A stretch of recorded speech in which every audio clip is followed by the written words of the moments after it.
account type, and tools. Click this one and kindly switch to professional account. Here, all you have to do is to click continue, click continue, click continue, continue. On the search bar, kindly type videos. So there are lots of options here. Kindly click video creator. And when you see this display on profile, turn it on by sliding it to the right. Click done.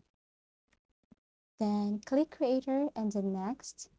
And then changes to your safety settings, click OK. Click continue. And then here, set up your professional account. All you have to do is to click X and then skip. Now you can go to your direct message again to check if the Instagram note feature is working. Yes, it is.